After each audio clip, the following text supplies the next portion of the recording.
at Target, and this is like my 4th attempt at vlogging, right? In the past 2 months, this is my 4th attempt at vlogging. I'll either start to vlog and then catch an attitude, or I'll start to vlog and then have too much to drink, or I'll start to vlog and be so busy being present that like I just completely forget about the fact that I was vlogging. So I'm like I said, 4th time, right? We're gonna try. I have been struggling to maintain my consistency on every social media. The reason for that is because I might have said it in a previous video, I might not have. Ever since I turned 30, I've just been in my head about what I want out of my life, what I want out of my business degree, what I want out of my creativity and leadership and entrepreneurial skills. Like, I spent my 20s daydreaming. I want this type of job. I want this type of financial freedom. I want, you know, I want. I spent my 20s talking about what I wanted, and I didn't put forth half the energy into actually chasing what I wanted, actually aligning my behaviors up to my goals, my desired outcome, and things like that. Ever since I turned 30, I've been telling myself, you drink way too much. Ever since I turned 30, I've been telling myself, you smoke too much. You need to stop smoking, period. Ever since I turned 30, I've been critiquing myself heavier and heavier. And on one hand, it's super beneficial, right? I have purchased a binder for all my entrepreneurial ventures, and I'm filling it up quickly. Like, there is stuff in that binder. There are plans, there are goals, there are to-do lists, there are things that I'm going to bring to life, and it's just exciting to be able to put it all on paper. And it's exciting to see the light at the end of the tunnel finally. You know, you go through life, you meet people. I've met a couple people in the past 6 months that are pouring more into me than I could have never imagined. I have a friend, we are working on a business venture, and at one of our meetings, she was like, so what are your personal goals, like, outside of this?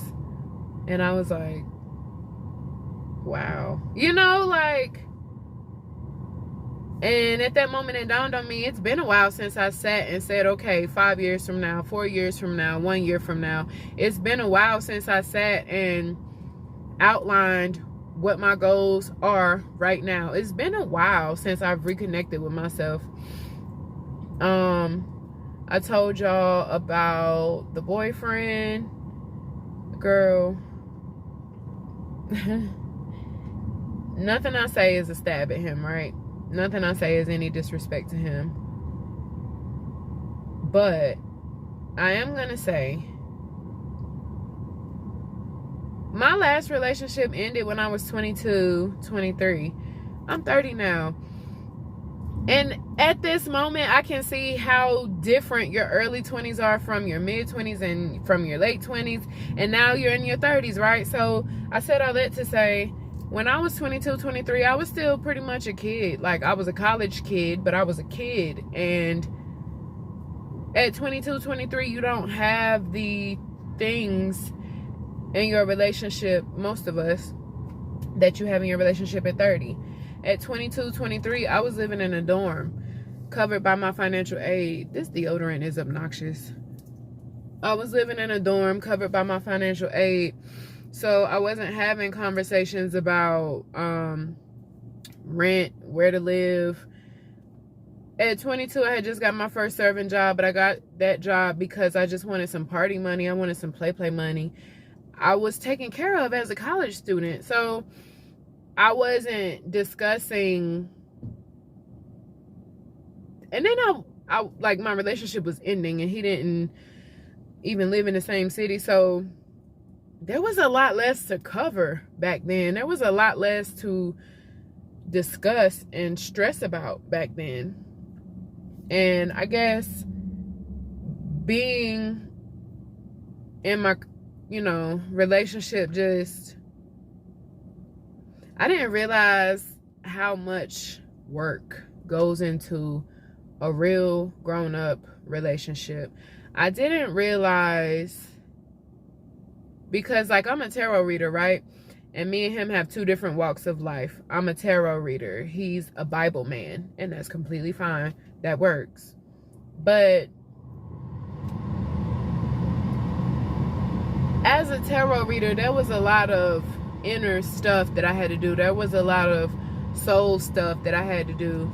And there was a whole journey behind my tarot reading that affected me personally, and affected the way I see things, affected the way I converse, affected the way I pray, affected the way I go about my entire walk of life. And he's a Bible reader, so he's not into what I'm into. And so there's an element of magic, right, with tarot reading and being spiritual. There's an element of magic. There's an element of what a lot of logical people don't understand. There's faith. Christians understand faith, but they don't understand the blind logic in yourself, or the blind faith in yourself. Like, we pretty much are two different individuals on two different journeys with two different destinations, two different sets of desires, two different ways of going about things. I go about things this way, he goes about it this way. When I get upset, I prefer to do this. When he gets upset, he prefers to do that. And I don't want anybody to take from this that I'm being disrespectful to my partner or anything like that. But what I do want people to take from this is, if you're an adult in an adult relationship, you're not alone with the day-to-day struggles. If you are a early 20s adult, like a young adult in a relationship, know that you should really just appreciate the easy times, because this is an easy time. You are very young, and everything gets a tiny bit more complicated along the way. I don't even have any real plans for the day. I talked to Melissa, told her I want to see her face, so surely that'll be happening. I'm about to run into Target because I need some lady care, and I want to look at their like nail polish selection and stuff like that. So the nails I have on right now are called Safari Girl. I am starting to name my nail sets, and in a second I'm gonna tell you why. I have a little announcement for you. They're moving everything around in this Target, so everything looks different and everything's all over the place.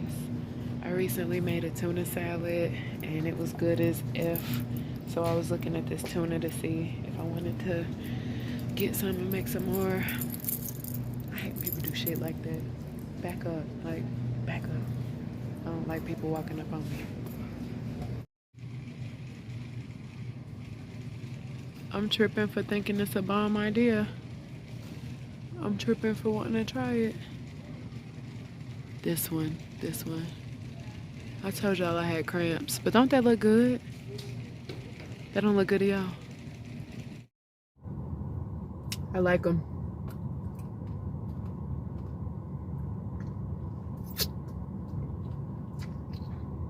I like them. Last night, well, yesterday evening, last night, I started to vlog, and it turned out like it's been turning out every time this past couple months, unsuccessful. Something will happen and it's just not working. So last night, I took y'all to Target with me, looked for some snacks, and then we were waiting for Melissa to come home. She stayed out and partied all night, which is completely fine. She was, I don't even call Melissa my friend, I call her my sister. And she was with a friend that she's been friends with as long as I've known her. So it's like, it's not like she was hanging out with a random, you know, oh, I'd rather go to the club with her instead. It wasn't like that. So she didn't end up coming back home until I had already fallen asleep. And before I fell asleep, I ended up getting emotional about a phone call I had. Oh my God, it just jumped back into my mind, actually, where the emotions started. I got some news yesterday that was really bittersweet. You know how you're happy for somebody, but sad that their growth is going to result in you seeing them a lot less, that type of thing. So I got some news yesterday like that. And I got to a point where I was like, you know what? I'm emotional. I'm just going to get off the phone. A friend of mine asked me, did I want to come out and meet them for a drink? But I'm like, no.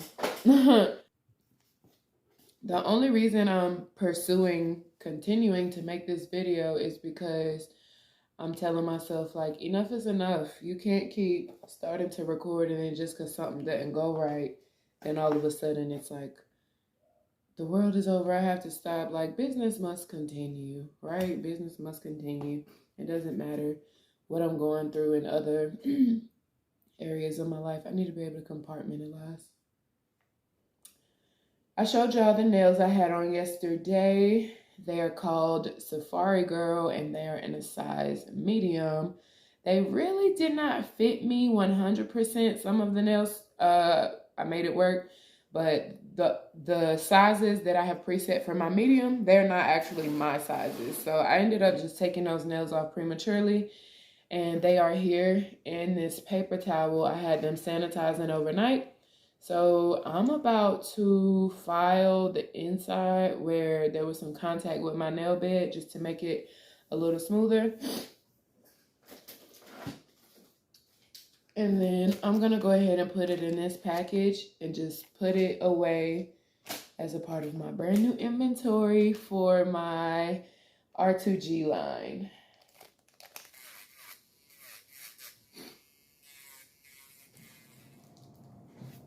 Girl, I know it's a junky mess up here, but you either get the real deal or we cut the camera off and you don't get nothing. So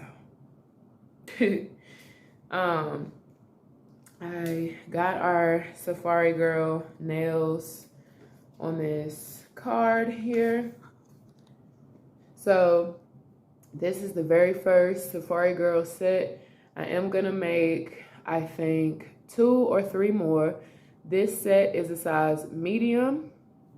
My size mediums, this is my binder I was telling you about. I had to get a binder because I had gotten used to just keeping everything in my journal, and I realized that my journal is just way too personal. So whenever I would want to share some ideas or stuff with my partner, because I have a tab in here for my nails. I have a tab in here for the business venture that I'm working on with a friend. I have a tab in here for my brand itself overall, like content, you know, just plans, what I want to do, what I need to do, like my overall brand itself, Life of the Muse. And then I have a personal tab where I can make plans for the household and things like that. For example, like I said, if I wanted to show the boy something, it doesn't make sense for me to be going to get my journal to show him a grocery list or a to-do list or plans about something we're going to do. So I just decided that I needed a separate space to be able to write things down that was more appropriate to travel with and to show to other people. So this is my binder. And I've been filling these pages up. That's why I feel like I've been able to get a lot more done. So the thumb in this set is a size 3. The index and ring finger in this set are a size 6. The middle finger is a size 5. And the pinky is a size, it says 10 on here, but I'm pretty sure I used the size 9. So But if those numbers sound like they're your numbers or they're close to your numbers and you can file, you know, the edges down a little bit, this Safari Girl set is going for $25. I'm not asking any more than that because I wore it and I used it for content. So it has been worn before, and for that reason, I'm asking only $25, also for the imperfections with them. Yeah, I have them labeled. I am working on some new packaging that I hope to have available by December. But until then, these are my R2G set packages. I'm gonna just put it in here and label it so I can keep track. I have an inventory page in here because I know for a fact that even though, like, this is my only R2G set right now, right? That's not gonna be the case a week from now. That's not gonna be the case 2 days from now. So I need to get in the habit of keeping track of what do I have on hand. So I came to my inventory page. This is the first piece of inventory that I'm gonna write because I'm considering an inventory once it's all done, it's labeled, and it's ready to go. This set is called Safari Girl. It is a size medium, priced at $25, and I'm gonna just put here in parentheses original set so I don't confuse myself on why I'm asking for such a low amount. So whenever I put original set, that means it's been worn by me. That was the first set of it I made, and I probably put it on, even if I only had it on for 20 minutes, I put it on for content. And if I've worn it already, it's not a fresh set to you. I'm not gonna ask you for $45, $50 for some nails that I just took off.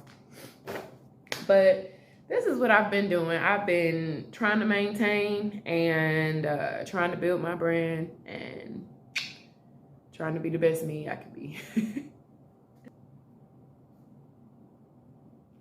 This little box currently has all of my press-on, like, for other people inventory in it. I also have overflow in this box, and we're going to transfer them into this much larger box so that I can start to use these for my R2G sets and stuff.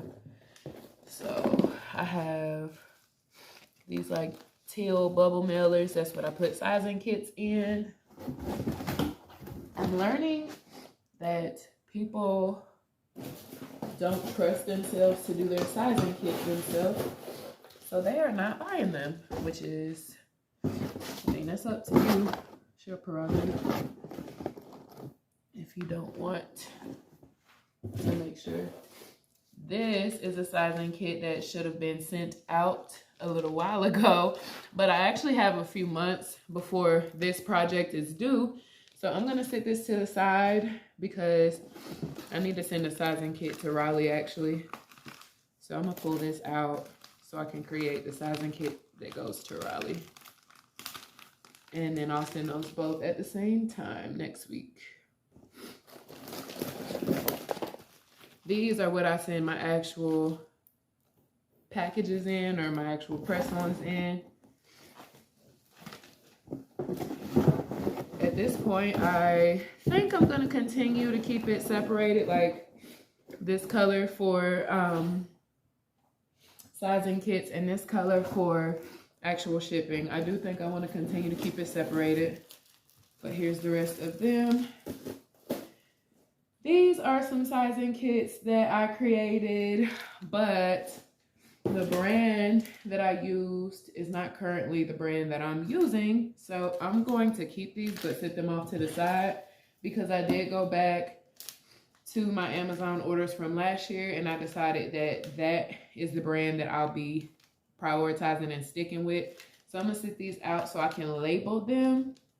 I do want them labeled by brand so I know what set of nails I'm using. Some of my press-on nail boxes. I'm gonna stack these in here so that I can stand those up next to them.